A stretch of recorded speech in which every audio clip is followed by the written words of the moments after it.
All right. Good evening, everybody. Casey O'Brien, Regional Director, MACCDC. Let's go ahead and get started with the awards ceremony. I know everybody's really tired, and so without further ado, let's go ahead and get into it.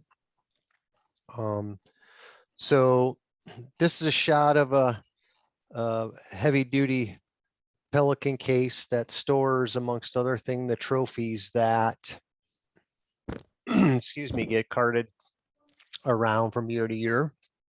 And I love showing that.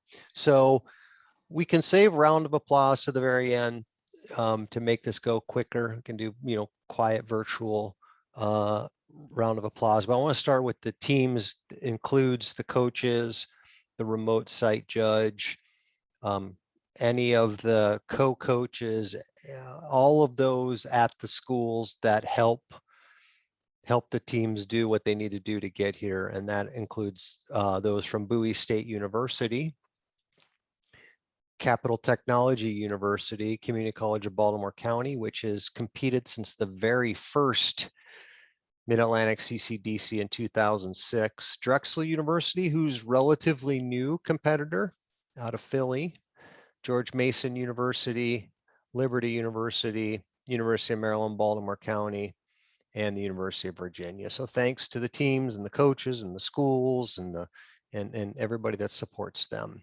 Next, the sponsors. Raytheon Intelligence and Space is our named sponsor. For the team captains, the CEO this year of Containers R Us, Jeff Jacoby, employee of Raytheon Intelligence and Space, and they've been a great partner, and we really appreciate their sponsorship. United Airlines, first year sponsor, and we had a couple folks from their organization helping us in IR and operations and whatnot. So big shout out to United Airlines. Palo Alto Networks, they've been a long time supporter of the event. Sealing Technologies, second year in a row. We had a participant on our inject team from Sealing Tech.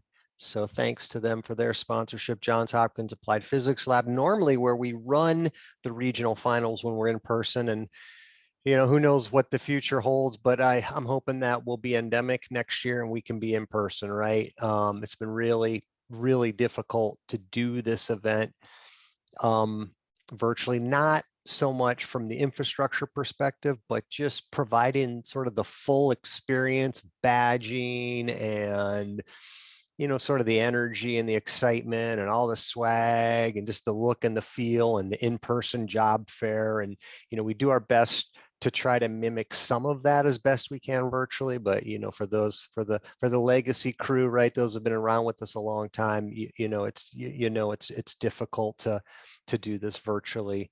And Johns Hopkins has been a long time partner, and we appreciate their continued support.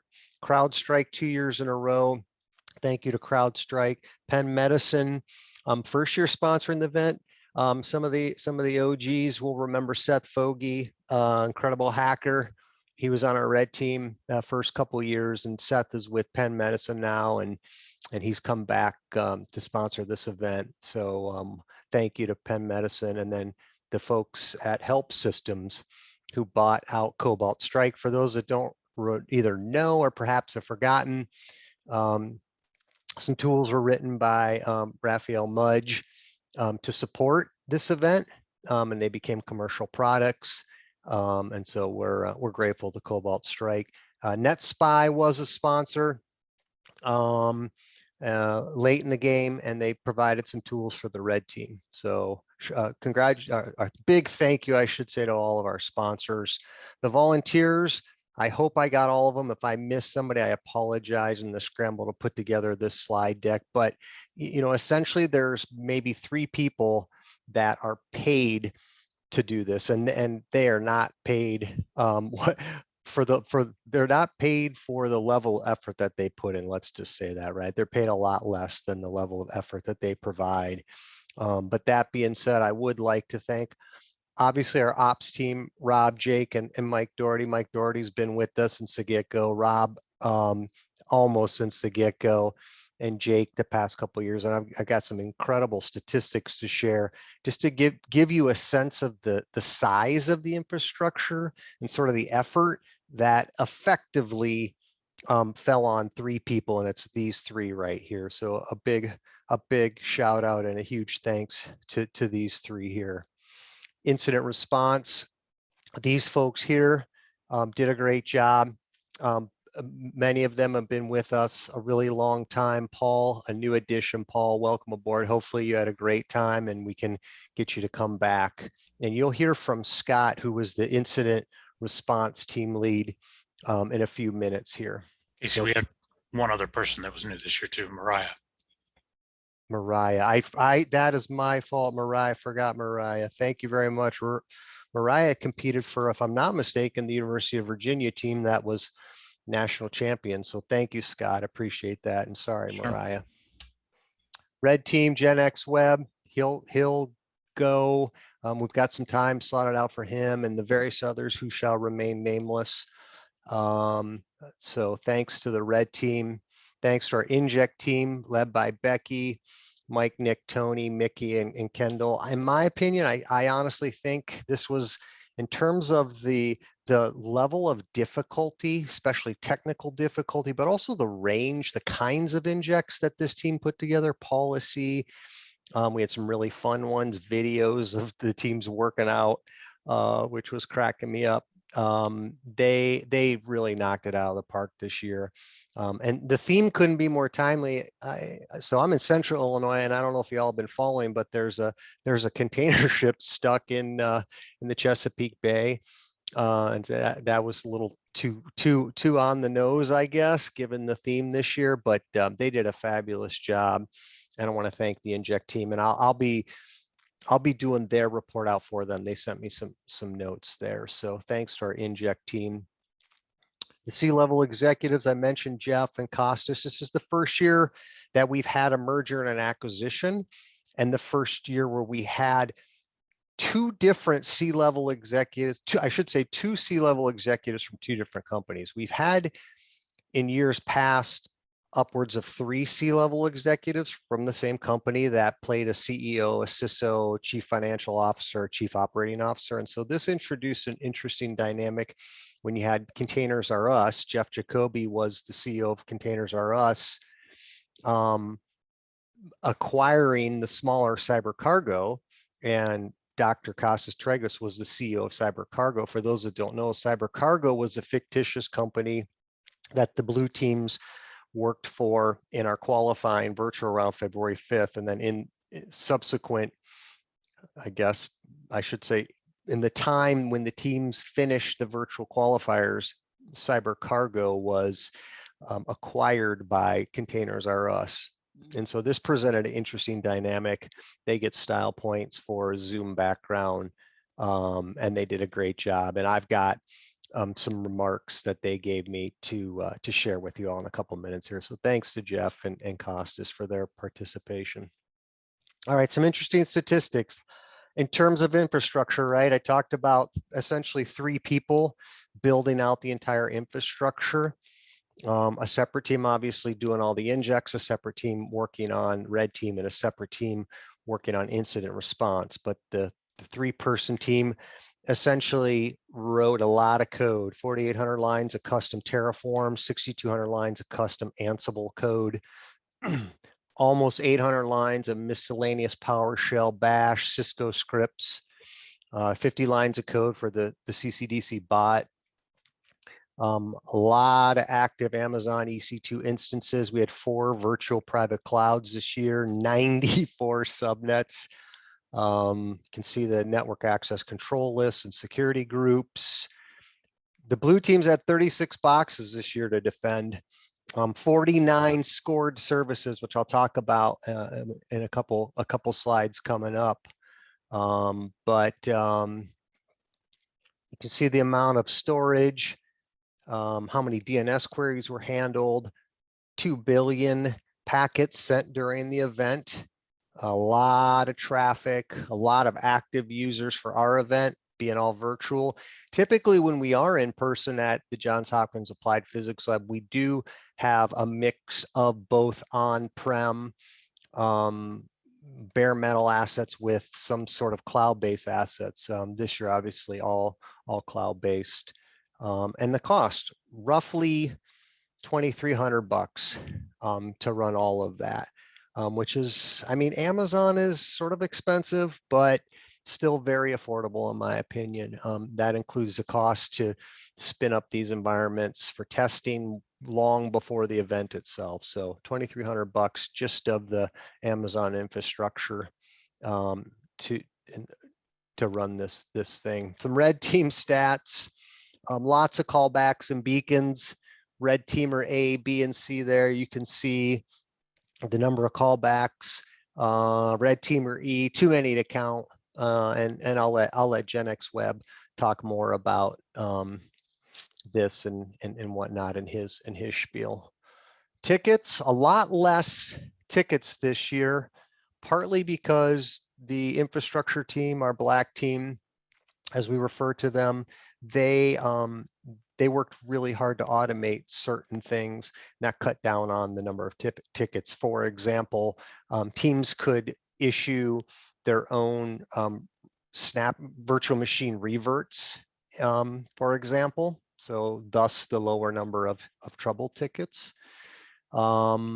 As I mentioned, 49 scored services compared to 17 last year. So last year's regional. So 49 actual services that were being checked. You name it, SSH, HTTP, you name it, file transfer protocols of all sorts, 298 total score about rounds, and roughly about 57% uptime over the course of the 2 days of the competition. A lot of total points. I'm going to blow through this. One thing I will be doing in the next 2 days is sending team reports similar to the ones I send for the qualifiers. And it'll include all these statistics, including how many points did your team get on day one out of the total possible number of service points and whatnot. So don't worry, you'll be getting all these stats. We had 49 total injects. The overall completion rate, 56, is low, generally speaking. And I think this is one of the areas where teams did the poorest of the various ways in which the teams are scored, which includes keeping their services up and running, protecting their systems against the red team, completing these business tasks or injects, and then working with our incident response team to remediate and essentially try to reduce the impact of red team activities. And we really had, for the most part, only really about 3 teams actively working on injects. We had a couple teams that submitted 1 or 2 out of the 49. So that's going to be really difficult to be competitive. You know, it's the one thing that I think we've worked really hard over the past 17 years to do, and that is to make it such that the teams have to do well in each of the areas in which they're scored to do well in this event. It's not enough just to put your energies into focusing on the red team or services, right? You have to do well in all the categories. So this was down from previous years. All right, let's get into the feedback now. So I know everybody's really tired, but seriously, congratulations. And as I mentioned, I'll be providing scoring reports. They will include links to all of the recorded C-level executive meetings. This is a request from some of the coaches. So in my email to the coaches and the captains, in addition to your team report, how you did across the various scoring metrics, I'll include some links to the recorded both day 1 and day 2 C-level executive meetings. Whoops, okay. That's not what I want. Okay, so Rob, I'm going to stop sharing. Yeah, I don't really have anything. You talked about all the statistics. That we had basically the same. So we had 27, 25 teams at qualifiers, and we had essentially the same amount of infrastructure that we had for 25 teams for 8. And so y'all had quite the challenge ahead of you. So we increased the infrastructure side to 3 different networks. We also increased the injects, or the inject team will probably talk more, or Casey will talk more about that. And then I think we even had more red teamers. So like y'all had a challenge ahead of you, and I think that overall everyone did an excellent job. I as weird as this might come off saying, it was very professional. We have had many years go by where there was at least 1 or 2 incidents, and I think that everyone treated everyone very nicely. Like there wasn't a lot of complaining, so I hope that means that the infrastructure did okay for y'all. I am looking forward to hearing how you enjoyed the revert or reset bots, and because we definitely had a lot lighter time not having to do those all manually for you. But on behalf of Jake and Michael, I just want to say thank you all for participating. It was it's always fun to build something up, but when the blue teams use it, when the red teams use it, you try and make it as even as possible, and it was quite a lofty goal to put these 3 networks together and make them work. So just want to say awesome job for everyone. And if I might, because I'm already here, I will say that, hey, United's hiring anyways. And onto my team. So anyways, that's all I'll say there. Thank you very much for participating. I hope that you learned something. And I will say that no matter who you end up working for, if in your career, CCDC is hands down one of the best experiences I have ever participated in. That's why I come back every year.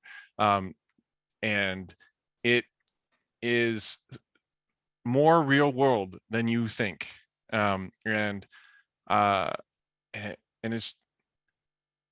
it's really a great step in your career. If I ever see a CCDCer from any region on a resume, it's almost instantly a top of the pile on the stack for interviewing. So great job, and we'll see you next year. Thanks, Casey. Back to you. Thanks, Rob. Appreciate it. All right. Let's see who's next. All right, C-level executives. So I'll take this one. So their report out to me, was the following. When they say focus on the people and the impact to the business in your reports and meetings, they mean primarily things like don't get lost in the technical jargon. There were discussions around virtual LANs, lots of acronyms. If you're talking about virtual LANs with the C-suite and the board of trustees, is sort of we're at sort of a mismatch in terms of knowing your audience. It's very difficult. It's very difficult to be able to express what's currently going on, why our system's down, what does that mean to our company, and part and parcel with that then means to do things like the second bullet there, which is to stick with the facts and the data and be careful with assumptions, be careful misrepresenting the facts, be careful over committing. A couple of teams said, hey, we'll have our, in day 1, they said, hey, we'll have our systems up by the end of the day. They came back in day 2 for their report out and systems weren't up, right? So stick with the facts and the data. We got a great quote from Jeff, who said, in a world of optimists and pessimists, we need realists, right? So stick with the facts and the data, and having an executive presence and being able to write for an executive or non-technical audience really matters. And I know that it can be difficult, especially for those who are inclined towards the technical aspects of this event, right? But that's why we've included this C-level portion for, I don't know how many years, at least 10 plus, right? I guess going back probably to 2009, that might have been the first year where we actually started integrating the C-level component. So let's see, do I have anything else? Oh, my screen's being a little wonky. Hang on a second, sorry. Okay, that's it on the C-level portion. So incident response, Scott, do you need to share your screen, Scott? I will try. Okay, Let's see if I can make this work. Hang on, just give me a minute. no problem.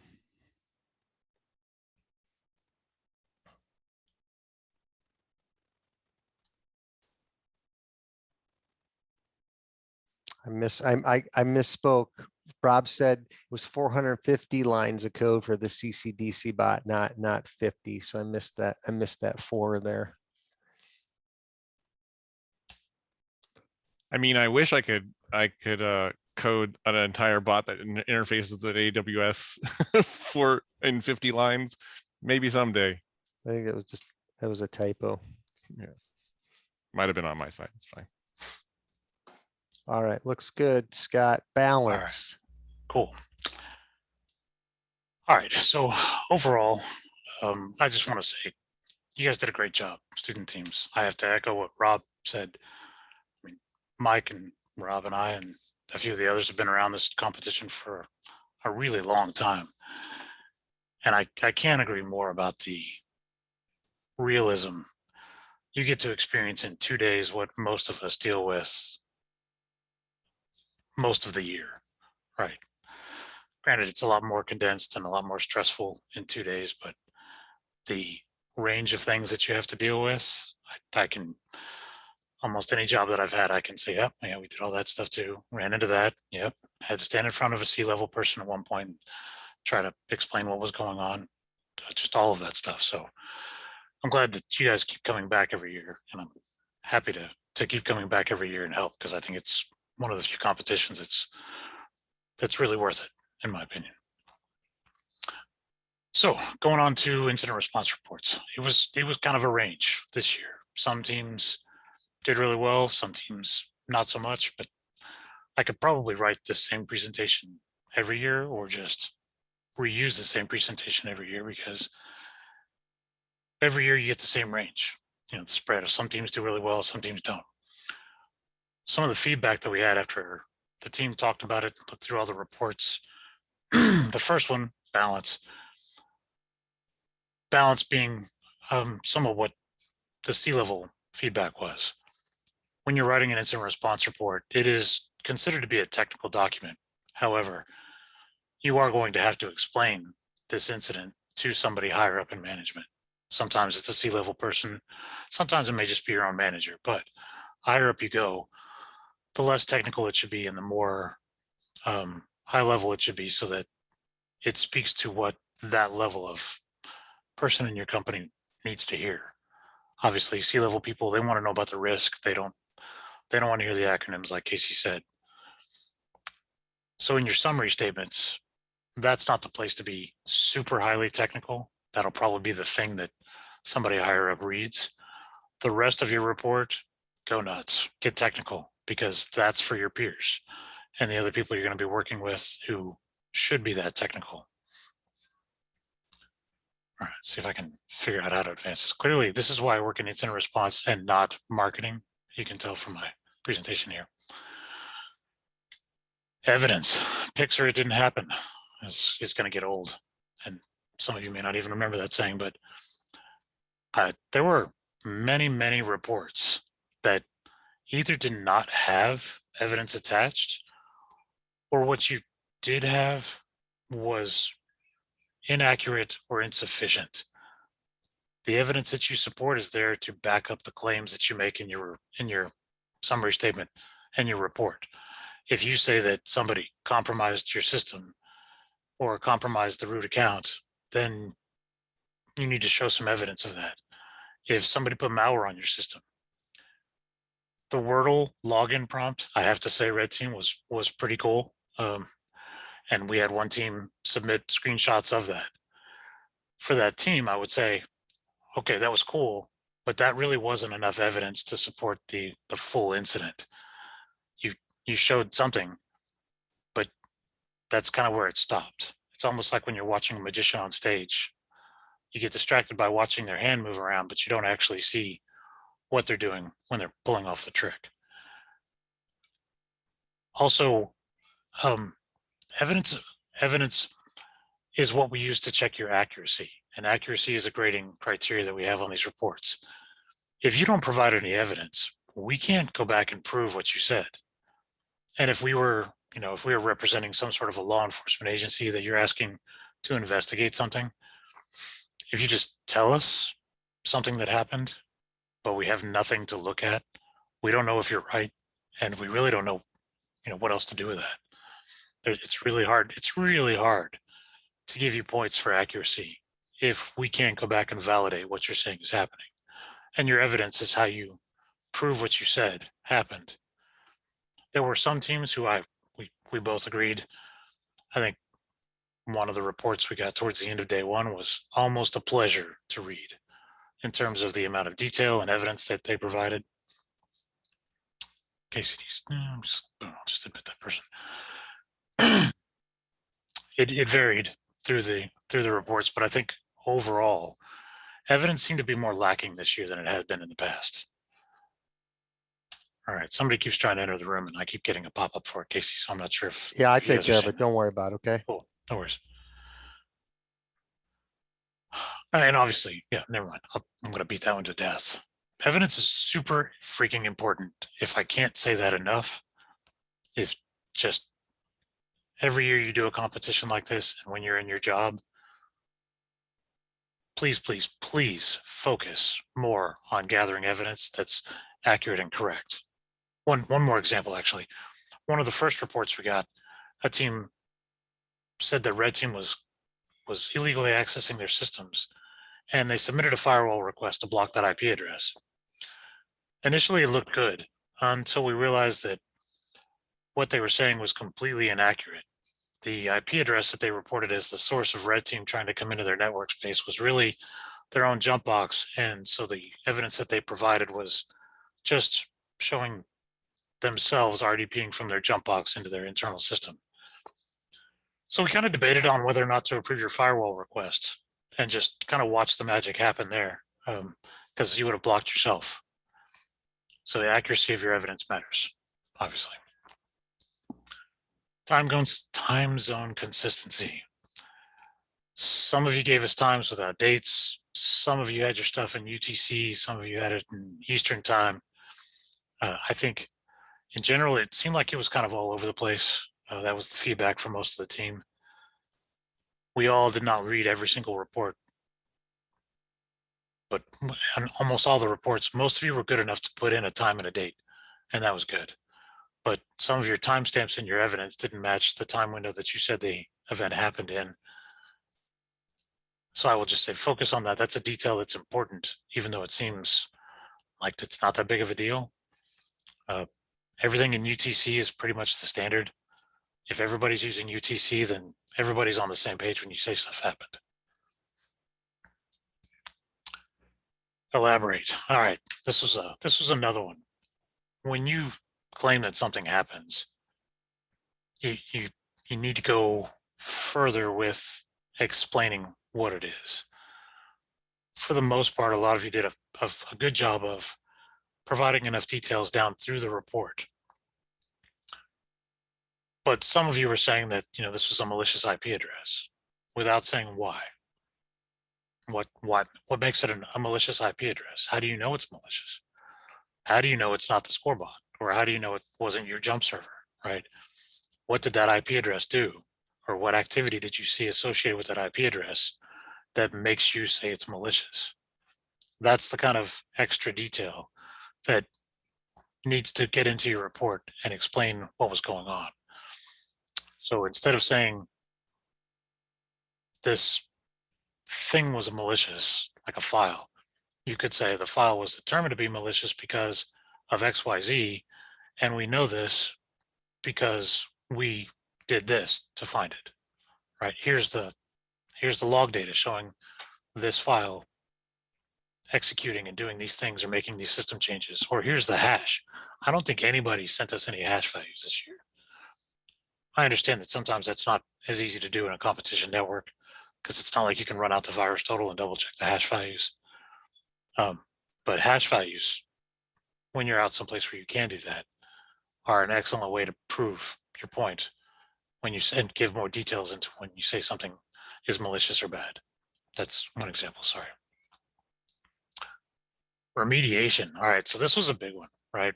Across the board, I think the team felt most of you were lacking in your remediation.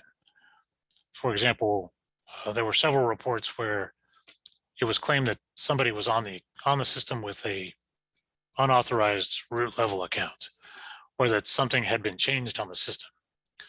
And your remediation was to change the root passwords. But that was it. That's all you said, was to change the root passwords. Or you were removing the malware, which that's always a good thing to do. But if malware was on your system, there were a lot of other things that had to happen to get to that point, right? Somebody had to compromise your system.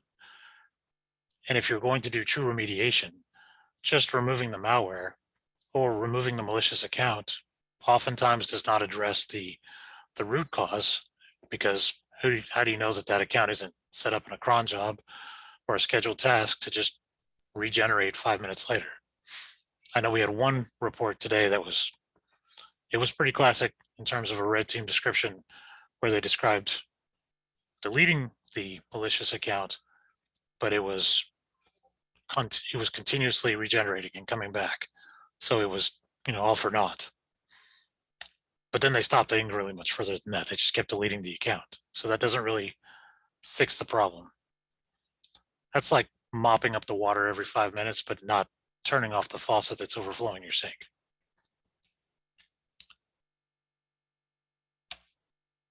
Impact. All right.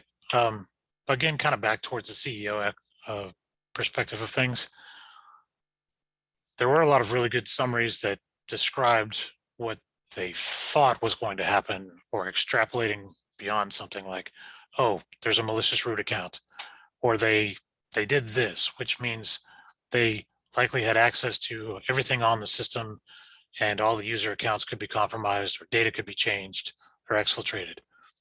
Those are nice things to say. And if you can back that sort of thing up with your evidence, sure. The impact to your organization, though, that's a key thing. If they compromise your domain controller, the impact of that is different than if they compromise your database. And the impact to your company is different. A domain controller, they could get access to accounts and authentication stuff, but if they're hitting your database, then they could change your data or get access to your data and exfiltrate it.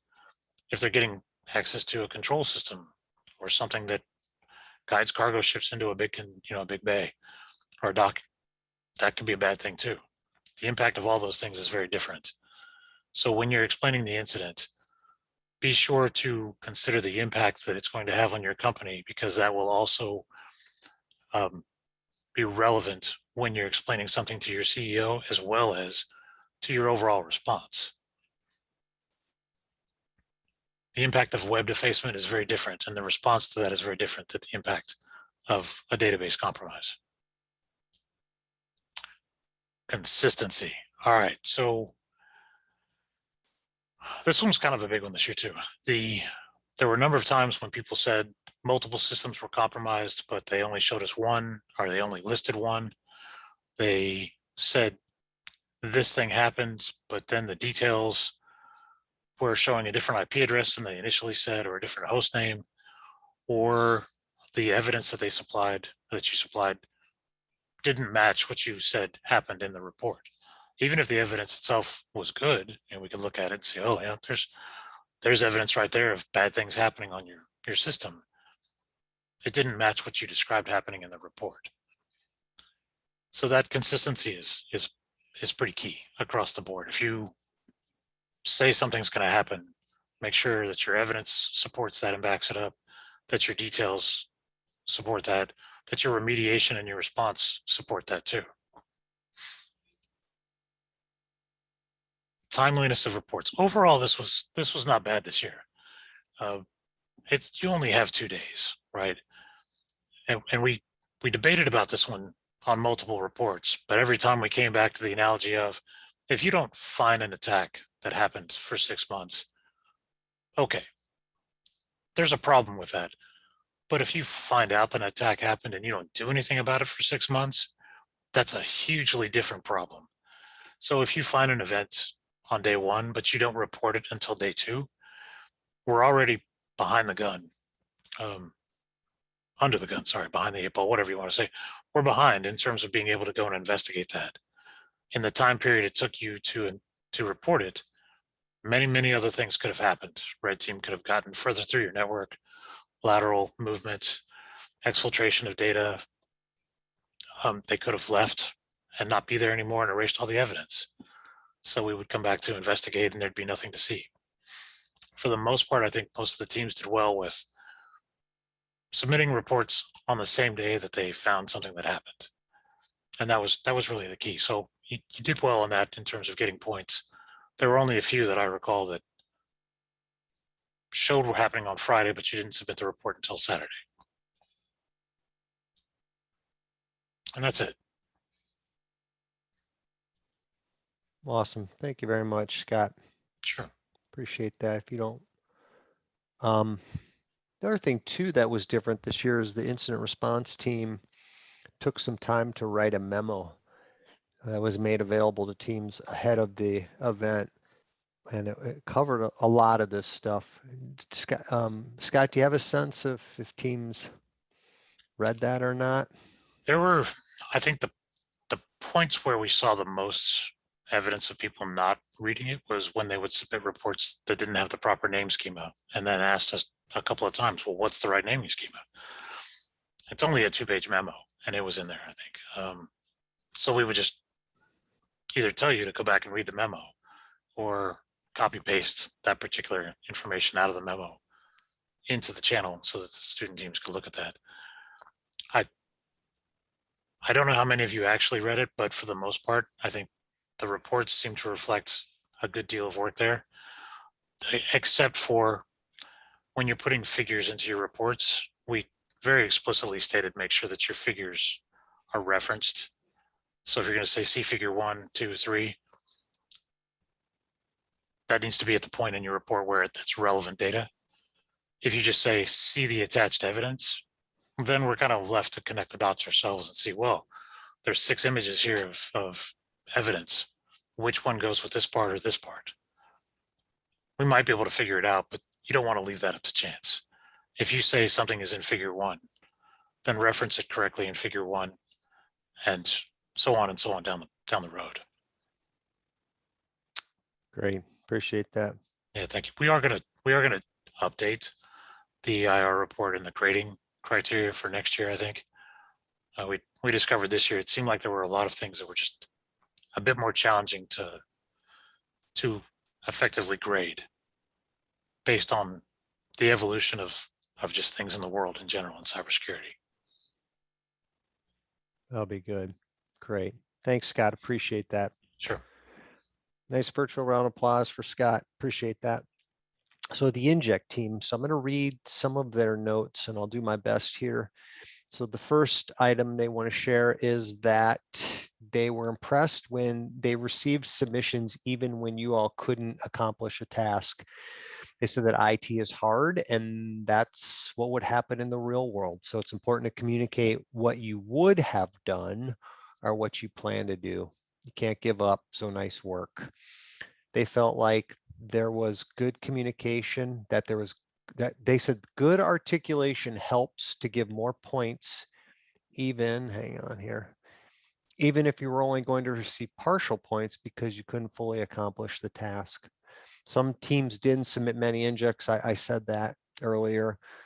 Some of the injects at the end were made to be a little more fun, and that's done on purpose, right? So because most of the infrastructure is on fire and burning from red team, where we really sort of set them loose the last couple hours, but try to get every point that you can and don't give up. HTTP strict transport security prevents all non-secure communication between a browser and web server. From the submissions, it appeared many of the teams didn't understand what it did and didn't run the command they were given. In general, understand what the task is being asked of you. We understand you're under attack and it's hard to focus or do research.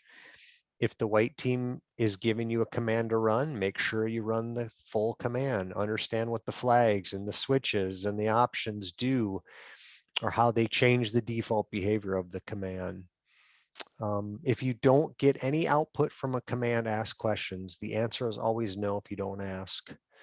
One inject was worth 1,800 points. That was the firewall site-to-site tunnel inject. And the operations team only heard from a few teams about the pre-shared key. You have to have someone focused on injects. You need to balance the various aspects of the competition in order to do well. I've said that in my opening remarks, and that they gave partial credit to teams that were able to get some of the tunnel configured. The University of Maryland, Baltimore County was able to get the tunnel completely up and running and passing traffic, which was very impressive. Nice job. And I mentioned this earlier, but I think it's worth noting again. I think the level of technical difficulty for the injects this year was ratcheted up. A bunch of PKI stuff yesterday, a lot of Active Directory stuff. So I know it was a difficult task, to say the least. And what you see on the screen is the winning meme for the meme inject, and this was Liberty University. And I don't know if I have all of the memes or not. If I do, I'll make those available too. All right, Gen X Web, over to you, sir. All right, give me one moment. I'll try to share. All right, share. That's Discord. Yeah, I don't want to share Discord. I want to share. Stop share. Let's try again. Share screen. One part, multiple advanced sharing options. There you go. Microsoft share. There we go. Perfect. There you go. Looks good. All right. All right. I feel like I'm a noob trying to do presentations now. So I would say this is the one time a year that I do like doing presentations, do a lot of presentations for work. And as a lot of people said, the professionalism, the detail, knowing your audience is always important. The cool thing usually about these presentations, we get to kind of have a little bit of fun, try to make a little joke out of it. And hopefully everyone learns something out of this. So first order, I want to thank everyone again. There's a lot of people, a lot of things go into play, a lot of time spent. Definitely shout outs to Rob and Jake and Casey for making this possible, building these environments, testing everything out for us. Out to my red team guys, the captains and everyone else on the team who spend countless hours of their own personal time developing these tools, the scripts, all these attack vectors that you guys see. They take time out of their workday, out of their personal lives to do this, to help you guys learn. Kind of a little joke, like this is kind of what we live for. The last couple of hours of the last day of the competition, our goal is to usually try to get a red board or as red as possible. And it's always a challenge, right? Because we see reverbs, we see things pop up. There's devices we just don't have access to anymore, but it's something we always constantly chase. So some common ways we got in. As normal, default creds. And as Casey said, Rob said, the more and more we do the Mid-Atlantic CCDC, the more and more realistic this has become. Over the years, Rob has definitely made this a much more challenging network. And as he does, it's really mimicking what we see in the real world. One of the things that I liked about this is in the real world, we see a lot of flaws in how organizations give out passwords, or when someone gets onboarded. It's usually like spring 2022 or something common like that, which allows us to be able to kind of guess or target our attacks for those default creds if we don't have them. And then just applications in general, looking through them, figuring out what to use. Other ways we get in through the vulnerable web apps. Some web apps had vulnerabilities. Some vulnerabilities thought they were patched, but they were still exploitable. And the teams were able to use that to gain access to the machines. packet captures. I think this might have been the first time in a while I've seen this happen. Our firewall team was a pretty new team this year. A lot of our common firewall guys couldn't make it this year, so they were able to actually set up sniffers on the firewall. So as you guys went through the firewall, authenticate to your services, they were able to pull out those passwords in clear text. And that goes back to what Casey was saying with the injects about the HTTP strict protocol, knowing what you're sending across that network and using secure protocols to avoid this from happening, having this man in the middle type attack vector. Letting us install apps for you, or better yet, running our code for us. And I'll show you guys a screenshot of that in a moment. And then reuse the keys and passwords on other systems. So a lot of times we find one key or one password, and we basically will spray the network with that or try it on other devices, and we're able to authenticate with that. One other thing I should mention, I do have some of the guys on the call if time permits and we have time for questions. I'll allow them to chime in. Usually what we do is we offer you guys the capability to have your team leads message me. We do try to set up like a 1 hour off session to answer additional questions. And we'll probably be willing to do that again this year. So at the end of this, I'll provide some contact information. And if I'm talking too fast, I apologize. I'm just trying to get through this. So I know everyone's been on here all day long. So passwords, right? We mentioned about compromising web systems, sniffing passwords. So we had basically scripts running that were able to grab passwords throughout the day. As you guys change passwords, we're able to capture passwords and be able to try those passwords again. And let's see here. And this is what I was talking about with the firewalls, right? So what happens when the traffic passes through the firewall? So here you can see a standard packet capture, and we're able to grab passwords out of the packet captures. So you guys probably saw the memes inside the CCDC chat room there, and that you guys are talking about the guys offering help or accepting our help. So basically, the one thing is, don't really communicate with us, because once you communicate with us, things usually don't happen in your favor. So here we basically asked them to drop some software for us. They did. They ran the software, but when they ran the software, it didn't really do what they wanted it to do for them. Also, going to the IR side for a little bit, if you guys are investigating malicious code or scripts, it's best that you don't run the code. Here, someone copied our PowerShell script and actually pasted it into a prompt and executed it for us. So as you guys are doing IR, make sure that you understand what's going on. Do this in like a sandbox. It's a little hard in competition, but do this in some type of sandbox environment, or like open up a notepad, understand what you're looking at before you hit the enter keys. Let's see what else we got here. Shell prompts. So normally you guys get to see 9CAD, Pop-Tart Kitty, as some people call it. This year we brought out Wordle. Kudos to the Linux team for this one. It was pretty cool because if you guys actually did win the Wordle to figure out the word, you did get brought back to your shell. So you guys were able to do work. But you guys were able to have a little bit of fun at the same time doing it. We do apologize. The Linux guy said, it looks like on day one, there were some differences in the Fedora version. So we caused a little bit of problems, but it looks like you guys are able to resolve that. So anytime there's a new system we're not aware of, some things do break, and we do try to fix it for you. All right, some tips. So I took what everyone else was saying pretty much to this whole presentation today and kind of try to make it a little funny for you guys as far as what to do, what not to do. So during the game time, we're not your friends. This goes back to what Rob said years ago, right? The more you acknowledge us, the more we know that we're getting to you. The best thing is not to acknowledge us, because then we don't know you're there. So without us being there in person, we don't know what's happening. We don't hear the cheers, the cries, the laughter that we normally do when we're in person. And that helps fuel our activities.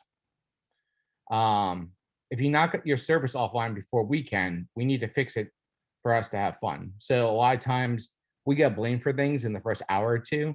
And a lot of times that's really not us. It's something that you guys just did wrong. Our main objective day one is to get in as be quiet as possible. There was a meme over on the CCDC board that showed like a race with the red team and the blue team, and the red team trying to catch up to the blue team. We pretty much start equal on day one, and we pretty much run side by side and we just stay quiet. It's in day 2 is when you start seeing the worst case scenarios, and we jump forward on it. Anytime you guys do reverts, it's a race condition, and with automation, we're able to usually succeed 9 out of 10 times.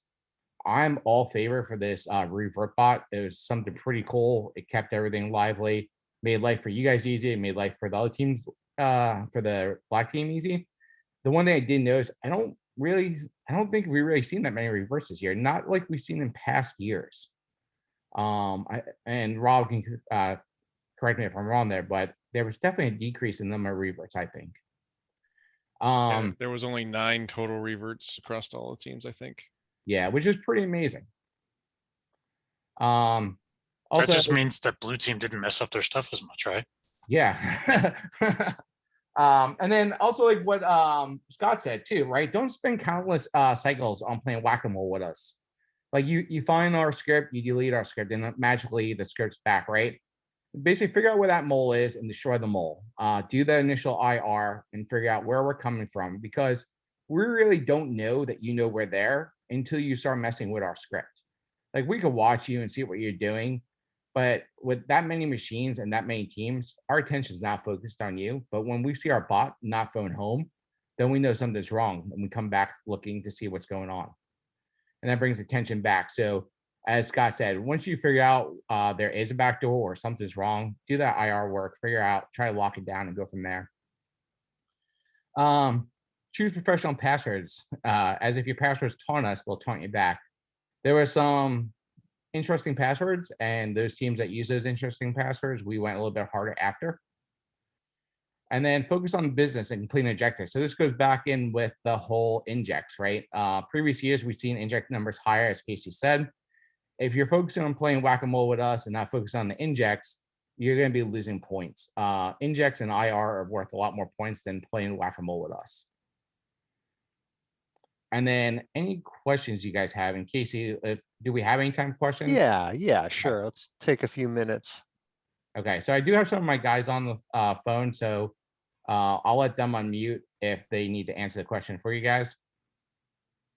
So if any students want to throw out a question. Let me see if I can bring the chat here too to see. Rob Fuller. All right. Do we have any questions?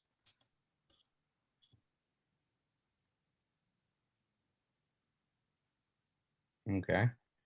They're actually someone posted in chat there, Mike.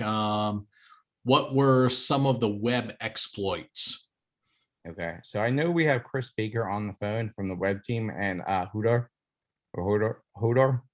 So if either of them want to unmute and speak up on that,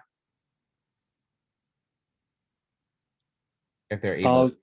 I'll give it a shot, Mike. This is Chris, team lead for web. The Nagios had a remote code execution vulnerability, and Hodor found that right away. Hodor and our other web team member, Banschutz. And they were using that all day to get root. All we needed, it was an authenticated remote code execution. So we had the default username and password, and we just kept using it. Let's see, one more, the Tomcat server, which might have been overlooked because there was something else running on it. I think OpenGTS, if I'm not mistaken. That Tomcat server, we had the admin creds for that. So I was throwing web shells and war files up on that. We couldn't get a root shell from that, but we could get plenty of user shells. And I think that's, Hodor might have some more, but I think that's it. Well, there was the GoCD one. That wasn't really a vulnerability, but we were able to push code execution out to the GoCD agents. We were able to get that working on a couple of teams, or for the number of the Windows systems. I wouldn't exactly call that a vulnerability, but the GoCD was left wide open. Okay. Good. Gen X Web, what were some of the things that the teams did well? Yeah, so I think I think the firewall side, we definitely saw the firewall stay up this year, and a lot of people were using the firewalls. I will give credit to Josh and Wade for being able to jump in on the red side, first time players for us to be able to help us manage that aspect. But seeing the stability across the board this year there was pretty good. Some other good things we saw were trying to think of some other items. I can tell you one thing. We saw from incident response reports that I think one team found the PAM backdoor, Yeah. and that's not usually something that student teams find. Yeah. I don't want to burn anything either. The PAM backdoors is something that's probably been around in this competition since probably like 10 plus years easily. They're pretty good things to use. And as you see with the PAM stuff, we can always add cool stuff in there, like Wordle this year. Previous years we added other items into this those type of backdoors. The Wordle thing was pretty damn cool. Yeah. And I want to say it was Rusty, but it might have been Too Many Bananas or one of the other guys there that popped that up. I don't think we have anyone from the Linux team on right now. It's weird. This year was much quieter. It seemed like they were more focused in it, and it seemed everything just went much smoother. So it's a little hard to pinpoint like key areas where they really excelled at. It was just I don't know, different atmosphere. Quiet in what way? What do you mean by that? While we had a few teams like combating us, it's almost like everyone did their own thing. Everyone focused on, it seemed like they're focused on their injects, but it seems like the injects weren't being done. But there wasn't a lot of back and forth. There was a few teams that did come to us. But there was, yeah, I don't know. Chris or anyone else, you guys have any like exact examples? So actually, Mike, a couple of people have posted asking about dirty pipe, if there were dirty pipe vulnerabilities exploited from your team. And I don't think we have everyone from links. I believe there definitely was use of that from what I was seeing in the chats. A couple of the members mentioned that, and it was pretty lucky for us that like literally came out right before the event, like almost having a 0-day drop for the CCDC was pretty nice. Okay. Any other questions for the red team? Guys, this is your opportunity. As I say, like we can't answer them here. Feel free to email me. I'll reach out to you guys. I'll see if we get another call going with them. The last few years, we have done a side call, giving you guys a little more open freedom to chat with us. Awesome. Gen X Web, red team, thank you very much. Virtual round of applause for all that you do. A lot of work, a lot of work. Can't do it without my guys, so I yeah. appreciate them all. And I look forward to hopefully seeing you guys all in person next year. That's right. That's right. Thank you very much. Appreciate it, Michael. Yep, guys, have a good one. All right. Go ahead and stop sharing, please. Let me go ahead and. Okie dokie. So final standings. All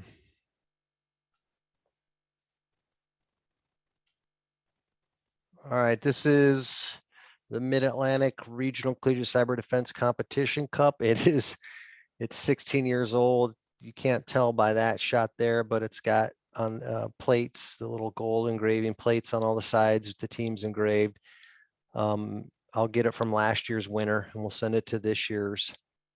So without further ado, there was a tie for third place. And we only break a tie if there's a tie for first place. And that's the highest combined service and inject raw point score. But in tying for third place was Drexel University and George Mason University. So big round of applause for them. If you give me a second here, I have to actually tweet while I do this. Apologize about that. All right, congratulations. Especially Drexel. I was trying to go back and see, but I Michael LaSalvia, you may remember, but I don't remember them ever competing before. And somebody set me straight from Drexel. I know we had early on some red teamers from Drexel University as undergraduates. So congratulations to both those teams. Yep. Yeti came from Drexel. And Dave Pearl, or Yeah, so, that's right? Yeti.